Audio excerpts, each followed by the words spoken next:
Durante los primeros siglos de la era cristiana, tanto la religión como las distintas escuelas filosóficas del período construyeron algunos dispositivos muy peculiares para captar adeptos.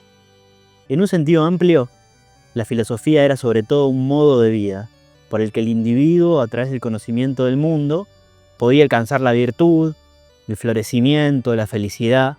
Entendía esta como el bien mayor. La disputa en torno a la verdad, con mayúscula, y el modo de acceso a ella, tenía entonces mucho sentido.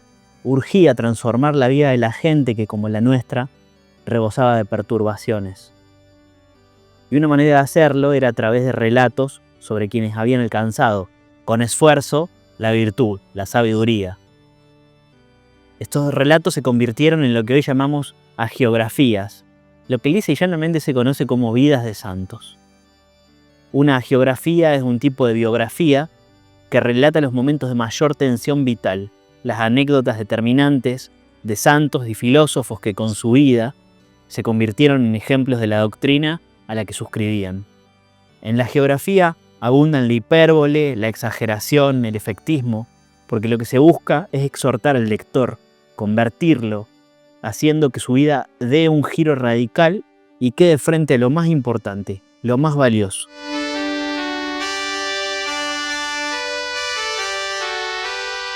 Nos convoca ahora el comentario de una obra, más que de un único libro. Acá lo que me interesa hacer es ensayar una hipótesis de lectura, porque creo que el autor del que vamos a hablar ahora, que es nada más ni nada menos que Gustave Flaubert, el clásico de este capítulo,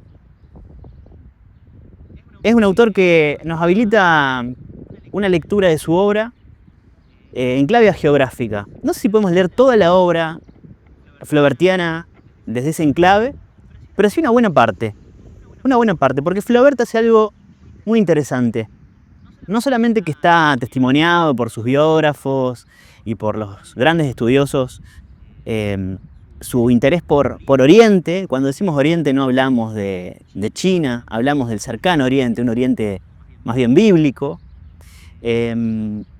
Está testimoniado ese interés, pero lo que hace Flaubert es renovar el género, estilizarlo.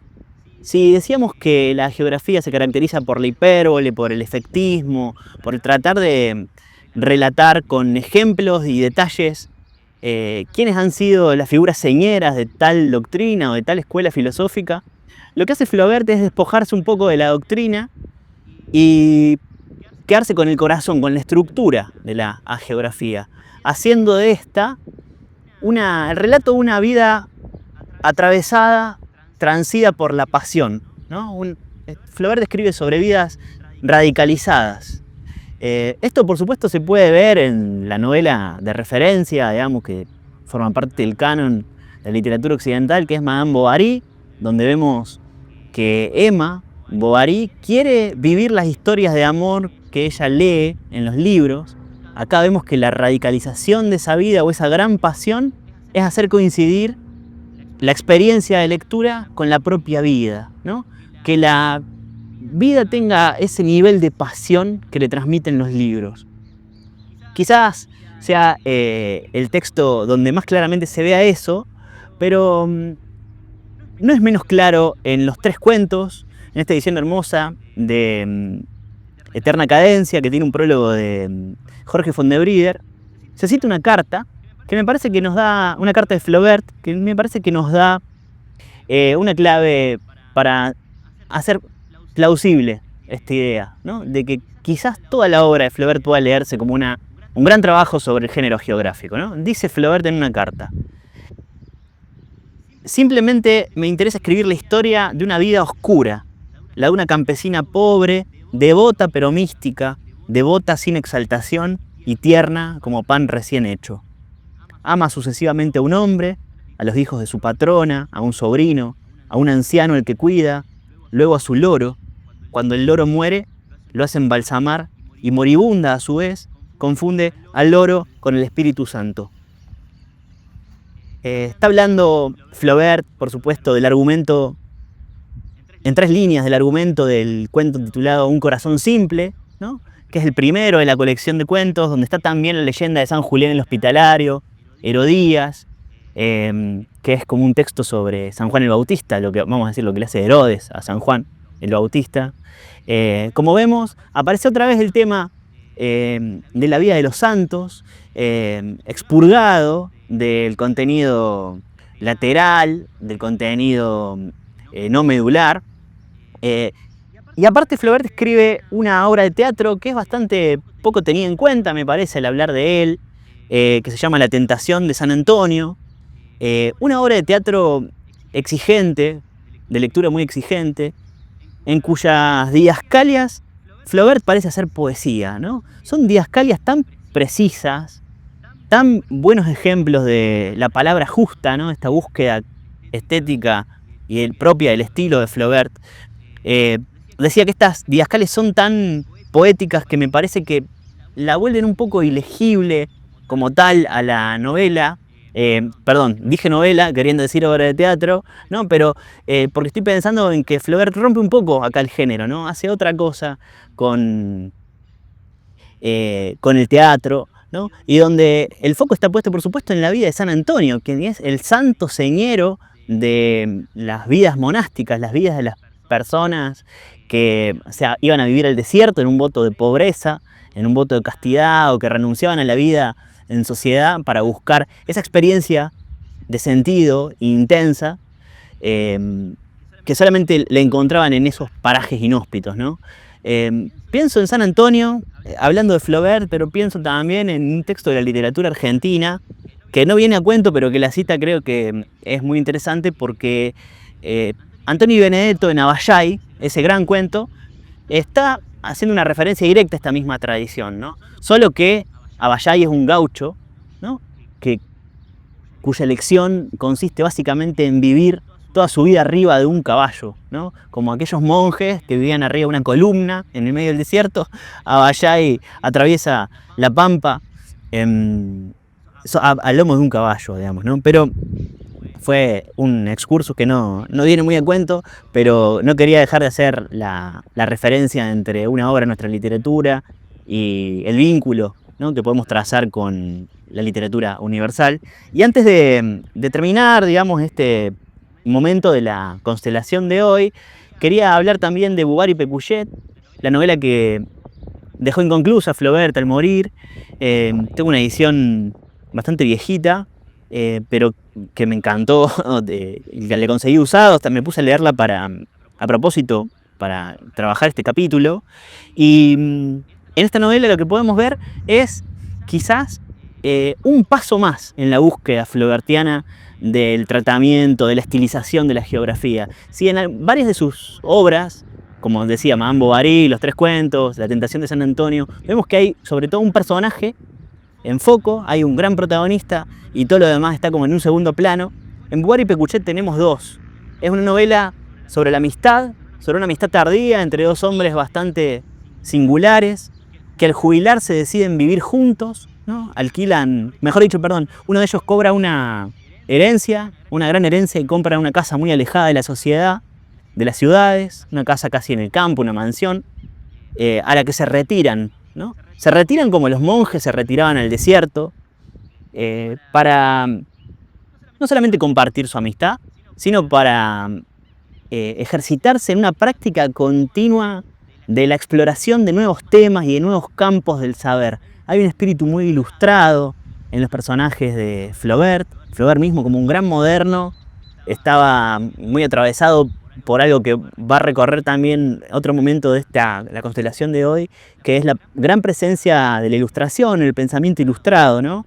En el siglo XIX en el que escribió, ¿no?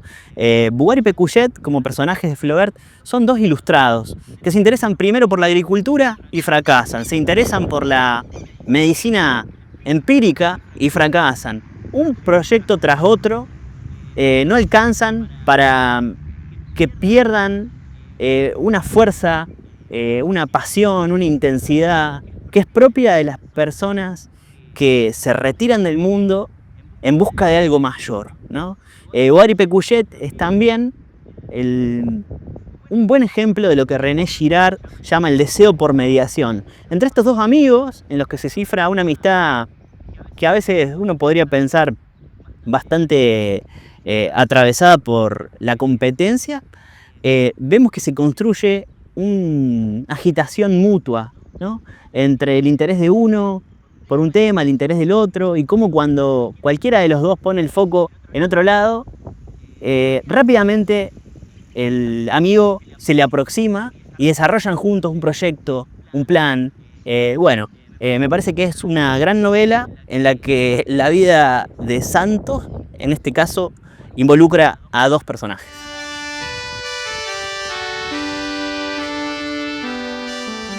Nos remontamos al siglo III y siglo IV después de Cristo, 3 y 4 de nuestra era, para hablar de una geografía que nos convoca por muchos motivos.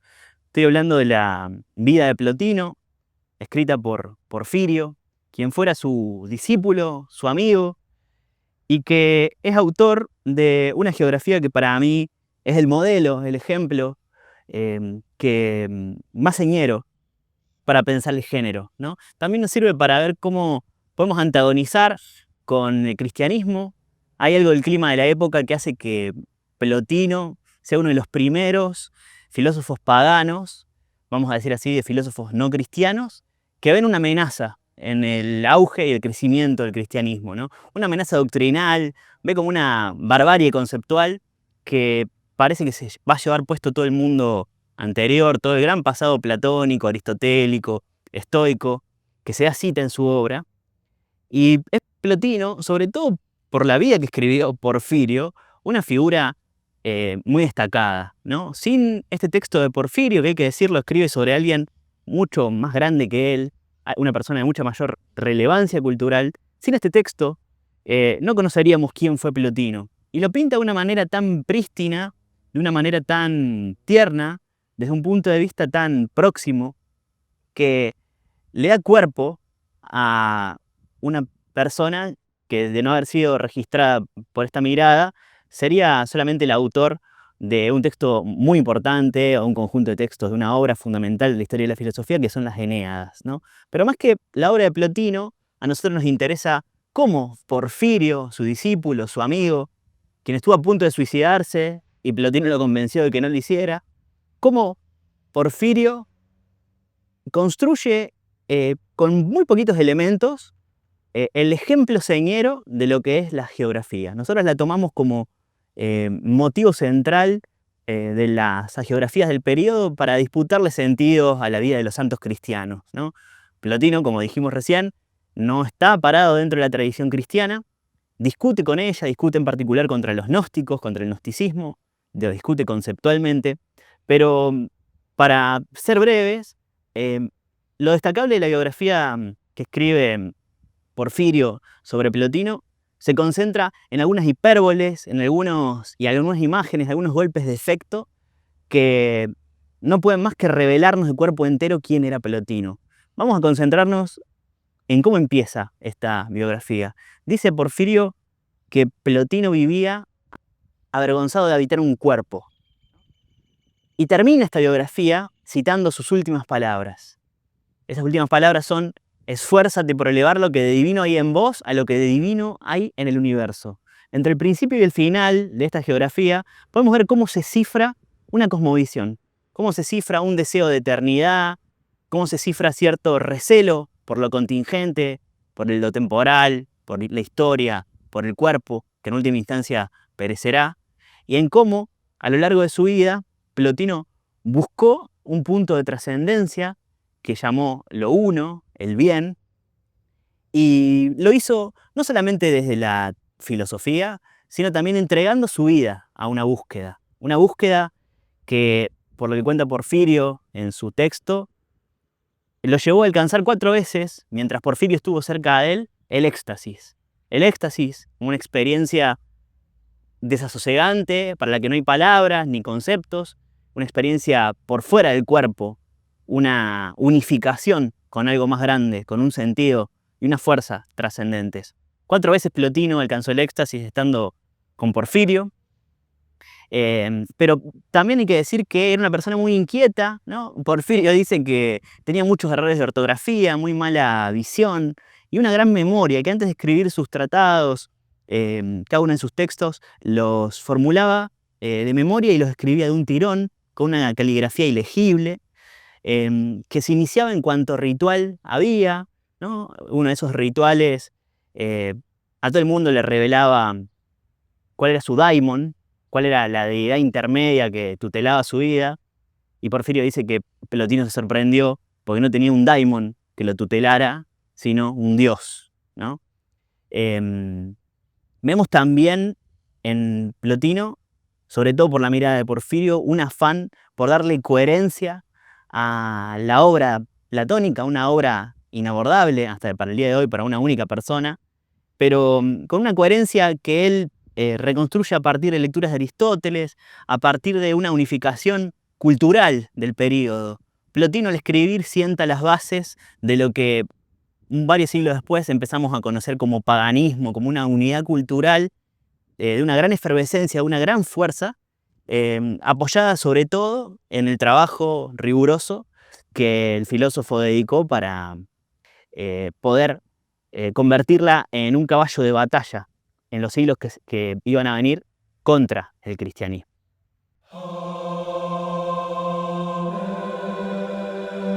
Este hombre que vio salir una mariposa blanca de la boca de sus muertos, la vio ascender el cielo raso, quemarse, intentar entrar en el foco, pues allí comienza para la mariposa la luz, termina la luz. Este hombre que ha pensado entonces en las veces en que vivió las experiencias elementales del cuerpo como el advenimiento de un posible milagro, un fragor en el pecho, largamente parecido al dolor, un pequeño e inconsistente éxtasis, una jornada agradable entre amigos, sintiéndose amado, respetado, cierto que en sus términos, y luego, por la noche, al cerrar las puertas, apagar las luces de la casa, midió, sopesó el residuo de la alegría diaria, se dio cuenta de que engañaba el vacío, lo mejoraba, pero reaparecía en sueños, en la vida doméstica, en el brillo del cajero automático al final de la fila, bordeando la delicada red de argumentos y ritos con que se guarda la vida de la locura. Este hombre que sabe de una forma imprecisa, limitada, pues no hay manera de tensarse fuera, se dice, de su propio pensamiento, que no es nuevo esto, que toda su vida ha sido un empañamiento, una amistad serena con la ruina. Guarda esta pequeña idea para sí y promete no compartirla con personas felices y satisfechas con sus propias vidas. Sabe que la paradojal luz de su existencia, la que lo ha acompañado en forma de una necesaria y muy personal sabiduría, es su propia lámpara, el sol ocre, con que cuenta para alumbrar la realidad y el reverso de la realidad, y que no alcanzará a estar cuando el fuego de los grandes incendios abra la noche de todo en dos.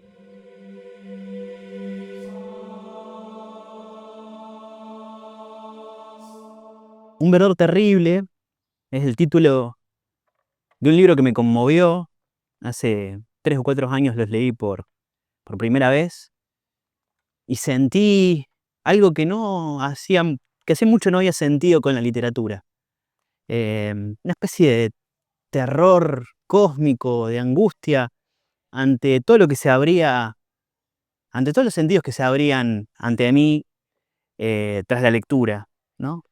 Un verdor terrible es un libro de Benjamín Labatut, escritor chileno que vivió en varios países y está dentro de esta constelación de hagiografías, quizás lateralmente, pero renovando de manera absoluta lo que entendemos por vida de santos. Porque lo que hace en Un verdor terrible Labatut es escribir sobre vidas de científicos, sobre científicos del siglo XX que contra todo pronóstico, contra todo prejuicio ilustrado, que nos hace creer que la racionalidad nos lleva directamente de la mano hacia el progreso, hacia el desarrollo y hacia la felicidad, lo que prueban las vidas sufridas, atormentadas, estas vidas apasionadas, radicalizadas de los científicos, matemáticos, químicos del siglo XX, es que donde se ejercita quizás hasta el extremo la racionalidad, aparece un hueco por el que se cuela un viento frío, un viento helado de la sinrazón, que nos conduce a escenarios, a futuros que no podemos imaginar, que escapan a nuestras facultades, vale decir, racionales, y que nos abren a algo que se aproxima mucho al vacío. El vacío, pero no en un sentido budista, ¿no? Sino en un sentido estrictamente bien literal, digamos, ¿no? La ausencia de todo, ¿no?